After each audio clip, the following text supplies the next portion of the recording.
Tonight, you are carrying a survival machine inside your skull. It weighs about 3 pounds. It consumes roughly 20% of your body's energy, and it is constantly searching for danger, not happiness, not peace, danger. Imagine two headlines. One says 1,000 flights landed safely. The other says a single plane crashed. Which one grabs your attention? Most people choose the crash, not because they are negative, because their brains were designed that way. Long before smartphones existed, your ancestors faced a brutal problem. Missing good news rarely killed you. Missing bad news often did. A ripe fruit tree could wait until tomorrow. A hidden predator could not. For hundreds of thousands of years, natural selection rewarded the cautious. The alert survived. The distracted disappeared. This created something psychologists call the negativity bias.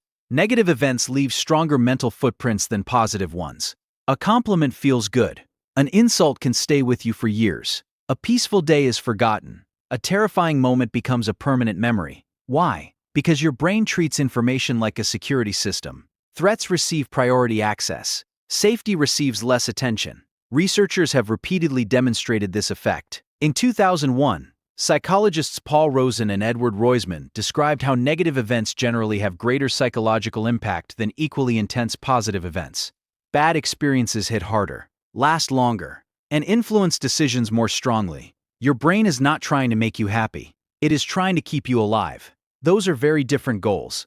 Imagine you are walking across a grassland 100,000 years ago. You hear a rustle in the bushes. You have two choices. Assume it is the wind, or assume it is a predator. If you assume predator, and you're wrong, you waste energy. If you assume wind and you're wrong, you become dinner. Which strategy survives evolution? The fearful one. Generation after generation, cautious brains multiplied. Eventually, that caution became part of human nature. The modern world changed. The brain did not. Today, most people will never encounter a lion hiding in tall grass, but the ancient alarm system remains active. Now it scans headlines, notifications, social media posts, and breaking news alerts. Could this explain why bad news spread so quickly? Researchers at the Massachusetts Institute of Technology studied how information travels online. In 2018, a team led by Sarush Vosoki found that false stories spread farther, faster, and more broadly than truthful ones. Many of those stories triggered fear, surprise, or outrage. Powerful emotions attract attention. Attention drives sharing. Sharing drives visibility. The cycle feeds itself. News organizations understand this. Attention is valuable. Fear captures attention. Conflict captures attention. Disaster captures attention. A headline about economic collapse usually attracts more clicks than a headline about steady improvement. The human brain notices threats first. That tendency influences entire industries. But the effects go deeper than media. Negative information physically changes what happens inside your brain. One key structure is the amygdala. The amygdala helps detect emotionally important events, especially threatening ones. Brain imaging studies show stronger responses when people view negative images compared with neutral ones. Your brain is effectively highlighting potential dangers. Pay attention. Remember this. Do not ignore it.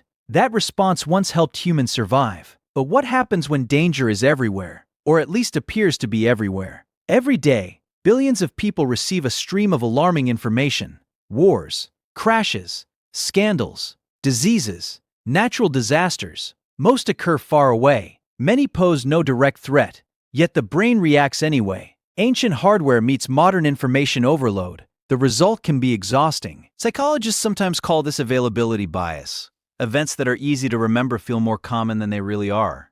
If you constantly see stories about shark attacks, sharks begin to feel terrifying, even if the statistical risk remains tiny. If you constantly hear about crime, the world can feel more dangerous. Even when crime rates fall, your perception starts drifting away from reality. The stories become the world, not the numbers.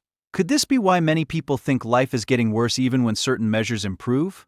Researcher Steven Pinker has argued that long-term trends show reductions in violence and improvements in health, education, and living standards across much of human history. Yet many people feel the opposite.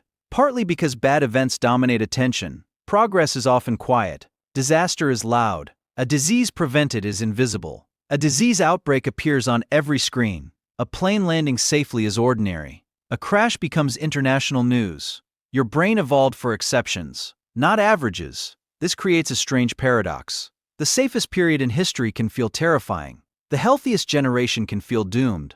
The most connected society can feel isolated. Because attention is not a camera, it is a spotlight, and your spotlight naturally swings toward danger. There is another reason bad news sticks. Negative experiences produce stronger learning signals. Imagine touching a hot stove. One painful mistake can teach a lesson forever. Positive experiences rarely create memories that powerful. Evolution favored learning from costly errors. The price of forgetting danger was simply too high. This mechanism helped humans survive harsh environments. But it also means bad moments often overshadow good ones. One harsh comment can erase 10 compliments. One failure can dominate memories of success. One frightening headline can overshadow years of stability. The brain keeps asking the same question: what could go wrong? Not because it is broken, because it cares more about survival than comfort. Yet, understanding this bias changes everything. You do not have to obey every alarm. You can recognize when your attention is being pulled. You can ask whether a threat is immediate or merely dramatic. You can compare headlines against data. You can remember that visibility is not frequency. And you can remind yourself that attention and reality are not identical. The world contains tragedy, it always has. But it also contains progress, cooperation, and quiet success. Those stories simply receive less attention. The most important fact is not that your brain loves bad news. It is why. Your ancestors survived because they noticed danger before safety. Their vigilance became your inheritance. Every alarming headline is competing for machinery built on ancient grasslands.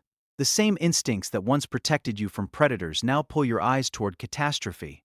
And the next time bad news feels impossible to ignore, remember something strange. The feeling may not be proof that the world is falling apart. It may simply be evidence that a Stone Age survival system is still doing exactly what it was designed to do.